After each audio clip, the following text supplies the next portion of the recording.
സ്വർഗീയനാദം ശ്രവിക്കുന്ന എല്ലാ മാന്യ സ്നേഹിതർക്കും പ്രഭാതവചനങ്ങൾ അറിയിക്കുന്നു. ഒരു ദിവസം കൂടെ ദൈവം നമുക്ക് സമ്മാനിച്ചതിനായി ദൈവത്തിന് നന്ദി പറയാം. ഇന്നത്തെ ദിവസം ദൈവം എല്ലാവർക്കും അനുഗ്രഹമാക്കി തരട്ടെ എന്ന് പ്രാർത്ഥിക്കുന്നു. നാം ഓരോരുത്തരും ചിന്തിക്കുന്നതായ ഒരു കാര്യം എപ്പോഴും നമ്മുടെ ജീവിതത്തിൽ സമാധാനവും സന്തോഷവും വേണം എന്നുള്ളതത്രേ. സന്തോഷത്തിന് വേണ്ടി നാം ഒരുപാട് കാര്യങ്ങളുടെ പിന്നാലെ പോകാറുണ്ട്. അത് വാസ്തവത്തിൽ മനുഷ്യ സഹജമാണ്. എപ്പോഴും സന്തോഷത്തോടെ ഇരിക്കുക, എപ്പോഴും ഉല്ലാസത്തോടുകൂടെ ജീവിക്കുക, അങ്ങനെ ജീവിതത്തിൽ സന്തോഷം എന്തെന്ന് അനുഭവിച്ചറിയുക, ഇത് മനുഷ്യ സഹജമായ ഒരു വസ്തുതയത്രേ. നമുക്കറിയാം, ഈ കാലത്ത് ധാരാളം അമ്യൂസ്മെന്റ് പാർക്കുകൾ അവിടങ്ങളിലായി ഉണ്ടാക്കിയിരിക്കുന്നു. എന്താണ് ഇതിൻ്റെ ആവശ്യം?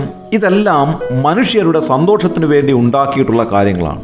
മനുഷ്യൻ എപ്പോഴും സന്തോഷിക്കണം എന്നാഗ്രഹിക്കുന്നു. അതുകൊണ്ട് അവൻ്റെ സന്തോഷത്തിന് വേണ്ടി എത്ര പണവും ചെലവഴിക്കുവാൻ അവൻ ഒരുക്കമാണ്. പഴയ കാലത്ത് ധാരാളം കലാരൂപങ്ങൾ ഉണ്ടായിരുന്നു. കലാസ്വാദകരായിട്ടുള്ള ധാരാളം ആളുകൾ കലയെ സ്നേഹിക്കുന്നത് കൊണ്ട് കലകളിലൂടെ ജീവിതത്തെ സന്തോഷപ്രദമാക്കുവാൻ ആഗ്രഹിച്ചിരുന്ന ഒരു വലിയ സമൂഹം ആ കാലത്തുണ്ടായിരുന്നു. അതുകൊണ്ട് തന്നെ സ്കൂളുകളിലും കോളേജുകളിലും ഒക്കെ കലാസ്വാദകരായ കുട്ടികളെ വാർത്തെടുക്കുന്നതിന് സമൂഹം സദാ സന്നദ്ധമായിരുന്നു. അങ്ങനെ ആ കാലത്ത് കുട്ടികളെ കലാസ്വാദകരായി വളർത്തിയെടുക്കുന്നതിന് വേണ്ടി ഉപയോഗിച്ചിരുന്ന സങ്കേതങ്ങൾ സംഗീതം, നാടകം, നൃത്തം, മിമിക്രി, മോണോ ആക്ട്, അങ്ങനെ തുടങ്ങിയ അങ്ങോട്ടുള്ള കലാരൂപങ്ങളായിരുന്നു. ഇങ്ങനെയൊക്കെയുള്ള ഒരുപാട് കാര്യങ്ങൾ നാം നമ്മുടെ സന്തോഷത്തിന് വേണ്ടി ചെയ്യുമ്പോൾ ദൈവവചനം നമ്മോട് ചോദിക്കുന്ന വളരെ പ്രധാനപ്പെട്ട ഒരു ചോദ്യം ഗലാത്യ ലേഖനത്തിൽ എഴുതിയിരിക്കുന്നു. അതിങ്ങനെയാണ്. ഗലാത്യ ലേഖനം 1-ാം അധ്യായം 10-ാം വാക്യം: ഇപ്പോൾ ഞാൻ മനുഷ്യരെയോ ദൈവത്തെയോ സന്തോഷിപ്പിക്കുന്നത് അല്ല, ഞാൻ മനുഷ്യരെ പ്രസാദിപ്പിക്കാൻ നോക്കുന്നുവോ? അപ്പോസ്തലനായ പൗലോസ് ചോദിക്കുന്ന വളരെ പ്രധാനപ്പെട്ട ചോദ്യമാണിത്. ഞാൻ വാസ്തവത്തിൽ ആരെയാണ് സന്തോഷിപ്പിക്കുവാൻ ആഗ്രഹിക്കുന്നത്? മനുഷ്യരെ സന്തോഷിപ്പിക്കുവാൻ ഞാൻ ആഗ്രഹിക്കുന്നുവോ, അതോ ഞാൻ ദൈവത്തിന് സന്തോഷം നൽകുന്ന കാര്യങ്ങൾ ചെയ്യുന്നുവോ? ഞാൻ മനുഷ്യരെ പ്രസാദിപ്പിക്കാൻ നോക്കുന്നുവോ, അതോ ദൈവത്തിന് പ്രസാദകരമാകുന്ന കാര്യങ്ങൾ ചെയ്യുന്നുവോ? ഇത് നാം ചിന്തിക്കേണ്ടുന്ന അതീവ ഗൗരവമുള്ള കാര്യം തന്നെയാണ്. വാസ്തവത്തിൽ നാം ചെയ്യേണ്ടുന്ന കാര്യങ്ങൾ ദൈവത്തെ പ്രസാദിപ്പിക്കുന്ന കാര്യങ്ങൾ തന്നെ ആയിരിക്കണം. ദൈവത്തിന് ഹിതകരമായ കാര്യങ്ങൾ, ദൈവം നമ്മിൽ നിന്ന് ആഗ്രഹിക്കുന്ന കാര്യങ്ങൾ, അത് നാം ചെയ്യുമ്പോഴാണ് ദൈവത്തെ പ്രസാദിപ്പിക്കുവാൻ നമുക്ക് സാധിക്കുന്നത്. നാം ദൈവത്തെ ആരാധിക്കുന്നത് ദൈവത്തെ പ്രസാദിപ്പിക്കുന്ന വിലയേറിയ ശുശ്രൂഷയാണ്. ദൈവത്തോട് നന്ദി പറയുന്നത് ദൈവത്തെ പ്രസാദിപ്പിക്കുന്ന ശുശ്രൂഷയാണ്. അങ്ങനെ നാം ദൈവത്തെ പ്രസാദിപ്പിക്കണമെങ്കിൽ നമ്മിൽ ഉണ്ടാകേണ്ടുന്ന ഏറ്റവും വലിയ ഒരു ഗുണത്തെ സംബന്ധിച്ച് എബ്രായ ലേഖനകർത്താവ് രേഖപ്പെടുത്തിയിട്ടുണ്ട്. എബ്രായ ലേഖനം 11-ാം അധ്യായം 6-ാം വാക്യത്തിൽ ഇങ്ങനെയാണ് എഴുതിയിരിക്കുന്നത്: എന്നാൽ വിശ്വാസം കൂടാതെ ദൈവത്തെ പ്രസാദിപ്പിപ്പാൻ കഴിയുന്നതല്ല. ദൈവത്തിൻ്റെ അടുക്കൽ വരുന്നവൻ ദൈവമുണ്ട് എന്നും തന്നെ അന്വേഷിക്കുന്നവർക്ക് പ്രതിഫലം കൊടുക്കുന്നു എന്നും വിശ്വസിക്കേണ്ടതല്ലോ. അങ്ങനെ ദൈവത്തെ അന്വേഷിക്കുന്ന ഒരു വ്യക്തി ദൈവമുണ്ടെന്നും ദൈവം തന്നിൽ വിശ്വസിക്കുന്നവർക്ക് പ്രതിഫലം നൽകുന്നു എന്നും എപ്പോൾ വിശ്വസിക്കുന്നുവോ അപ്പോൾ ദൈവത്തെ പ്രസാദിപ്പിക്കുവാൻ സാധിക്കുന്നു. ഈ വിശ്വാസം ഇല്ലാത്ത ഒരു വ്യക്തിക്കും ദൈവത്തെ പ്രസാദിപ്പിക്കുവാൻ സാധ്യമല്ല. ദൈവത്തെ ആരാധിക്കുവാൻ കഴിയുന്നതല്ല. ദൈവത്തിൻ്റെ ഹിതമെന്താണെന്ന് തിരിച്ചറിയുവാൻ സാധിക്കുന്നതല്ല. അതുകൊണ്ട് വിശ്വാസം ഏറ്റവും പ്രധാനപ്പെട്ടതാണ്.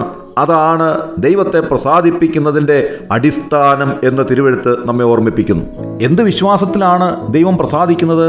കർത്താവായ യേശുക്രിസ്തുവിൽ സകല മനുഷ്യവർഗത്തിൻ്റെയും പാപത്തിന് പരിഹാരം വരുത്തുവാൻ കാൽവറി ക്രൂശിൽ യാഗമായി അർപ്പിക്കപ്പെട്ട കർത്താവായ യേശുക്രിസ്തുവിൽ ആര് വിശ്വസിക്കുന്നുവോ അവർക്ക് പാപക്ഷമ ലഭിക്കുകയും അവർ ദൈവമക്കളായി തീരുകയും ചെയ്യുന്നു.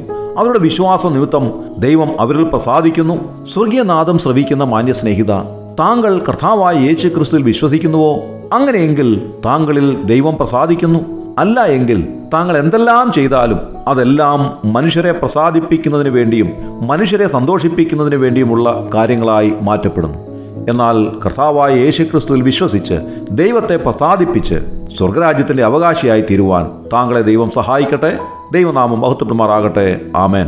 ജീവനാഥന്റെ വാക്കുകൾ അനുദിനം ശ്രവിപ്പാൻ കേൾക്കൂ സ്വർഗീയനാദം, ദ ഹെവൻലി വോയിസ്.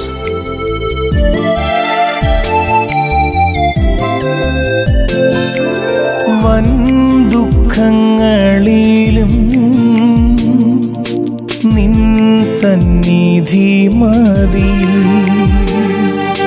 നിൻ കൃപാവരം മതി ഇന്നുമെന്നും. വൻ ദുഃഖങ്ങളിലും സന്നിധി മതി. നിൻ കൃപാവരം മതി ഇന്നുമെന്നും. നിൻ സന്നിധി മതി എന്നേശുവേ. നിൻ പ്രസാദം മതി ഇന്നെനിക്ക്. നിൻ സന്നിധി മതി എന്നേശുവേ.